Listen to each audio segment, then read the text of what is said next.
శ్రీమాత్రే నమః. Welcome to social post devotional TV. Sadguru Jyothishalayam వారి 2024 ఫిబ్రవరి ద్వాదశ రాశి ఫలితాలు మనం తెలుసుకోబోతున్నాం. బాగా గుర్తుపెట్టుకోండి, జాతకం తెలుసుకోవాలి కానీ అది జీవితం కాదు. పడుతున్న వర్షానికి ఒక గొడుగు మాత్రమే జాతకం. బాగా గుర్తుపెట్టుకోవాలి, జాతకం ఎంత కావాలో అంతే తీసుకోవాలి. అదే జీవితంగా అదొక యాసగా ఉండకూడదు. మీ వ్యక్తిగత జాతకం తెలుసుకోవడానికి మీ పరిసర ప్రాంతాల్లో ఉన్నటువంటి సద్గురువుల్ని సంప్రదించండి, జ్యోతిషాస్త్ర నిపుణుల్ని సంప్రదించండి. అక్కడికి వెళ్ళి మీ యొక్క date of birth, time of birth, place of birth తెలిపి మీ యొక్క జాతకాన్ని తెలుసుకోండి. లేదా గురుగారు మేము మీ దగ్గరే తెలుసుకోవాలి అనుకుంటున్నాము, అలా అనుకున్న వాళ్ళకి మీ details, date of birth, time of birth, place of birth WhatsApp చేయాలి. మా ఈ కింద కనబడుతున్న నంబర్కి వాట్సాప్ మాత్రమే చేయాలి, కాల్ చేయకూడదు. జ్యోతిషాస్త్రరీత్యా ద్వాదశ రాశుల్లో 2వ రాశి అయినటువంటి వృషభ రాశి మిత్రులారా, మీరు కృత్తికా నక్షత్రం 2, 3, 4 పాదములు, రోహిణీ నక్షత్రం 1, 2, 3, 4 పాదములు, మృగశిరా నక్షత్రం 1, 2 పాదాలకు జన్మించిన మీరు వృషభ రాశి వారిగా పరిగణించబడుతున్నారు. ఈ నెల మీకు శుభాశుభ ఫలితాలు ఎలా ఉన్నాయనంటే, శని తన సొంత రాశిలో 10వ ఇంట్లో ఉండడం వల్ల మీరు కాస్త కష్టపడి పనిచేసే అవకాశాలు కనబడుతున్నాయి. ఈ నెల చాలా ఫలవంతంగా ఉంటుందని కూడా చెప్పచ్చు. రాశి అధిపతి ఈ నెల ప్రారంభంలో అష్టమ స్థానంలోనూ కుజుడు ఉండడం వల్ల కాస్త అనారోగ్య సమస్యలు కనబడుతున్నాయి. 6వ ఇంటి అధిపతి శుక్రుడు 8వ ఇంట్లో అంగారకుడితో ఉన్నాడు. మకర రాశిలో శుక్రుడు మీ 9వ ఇంటికి ప్రవేశిస్తున్నాడు. 5వ ఇంట్లో కేతు ఉన్నాడు. రాహు 11వ ఇంట్లో మరియు శని 10వ ఇంట్లో ఉన్నారు.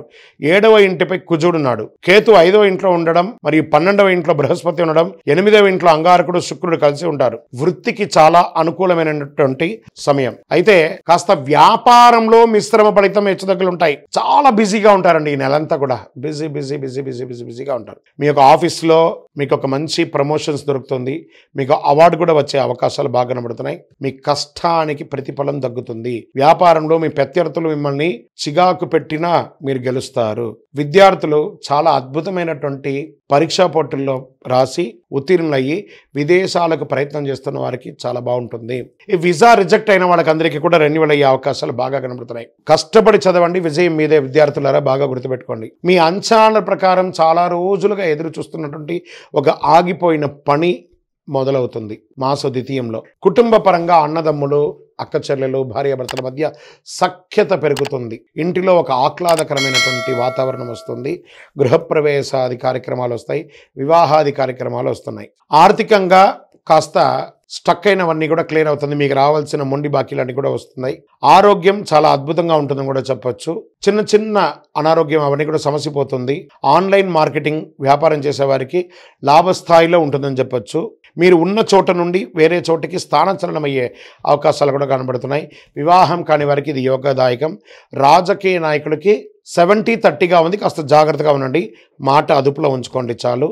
నూతనంగా ఉద్యోగం ఎదురు చూస్తున్న వారికి గెట్ రెడీ ఆఫర్ లెటర్స్ వస్తున్నాయి. అది వర్క్ ఫ్రమ్ హోమ్గా ఉండొచ్చు, విదేశాలకు వెళ్ళి ఉద్యోగం చేయొచ్చు, లేదా ఆఫీస్కి వెళ్ళి చేయొచ్చు. స్త్రీలకు కూడా చాలా అద్భుతమైనటువంటి ఉద్యోగ అవకాశాలు రాబోతున్నాయి. వ్యవసాయదారులకి అద్భుతం అని చెప్పచ్చు. మాట్లాడేటప్పుడు నోరు అదుపులో ఉంచుకోండి. మీకంటే పెద్దవాళ్ళు చాలామంది ఉంటారు, వారి ముందు జాగ్రత్తగా ఉండండి. రియల్ ఎస్టేట్ వారికి అద్భుతం అని చెప్పచ్చు, కానీ అకాల భోజనం మాత్రం వస్తుంది. ఇదంతా కూడా గుర్తించండి. మీ పర్సనల్ జాతకానికి కింద ఉన్నటువంటి నెంబర్ని వాట్సాప్ ద్వారా సంప్రదించండి. ఇకపోతే మీ యొక్క లక్కీ డే అని చెప్తే శనివారం మీకు చాలా కలిసి వస్తుంది. లక్కీ నెంబర్ 3 అని చెప్పొచ్చు. అదృష్టం ఇచ్చే రంగు వైట్ మరియు చందనం కలర్ మీకు కలిసి వస్తుంది. చంద్రాష్టమం ఫిబ్రవరి 6, 2, 2024 7:35 ఉదయం నుండి 8/2/2024 10:04 ఉదయం వరకు చంద్రాష్టమం ఉంటుంది. ఈ 2.5 రోజులు వాహనం నడిపేటప్పుడు, సంతకాలు పెట్టేటప్పుడు, ఇతరులను కలిసేటప్పుడు చాలా జాగ్రత్త. ఐటీ ఉద్యోగస్తులకి కాస్త టెన్షన్స్ ఉంటాయి, తప్పదు. పరిహారం: మీ పరిసర ప్రాంతాల్లో ఉన్నటువంటి అమ్మవారి దేవాలయానికి వెళ్ళి ప్రదక్షిణం చేయండి. అమ్మవారికి నిమ్మకాయతో దీపం వెలిగించండి రావుకాల సమయంలో. ఇంకను సకల దోషాలు తొలగి ఆనందంగా ఉండడానికి ఐశ్వర్య సిద్ధి పంచధూపంతో ధూపం వేయండి. విజయోస్తు.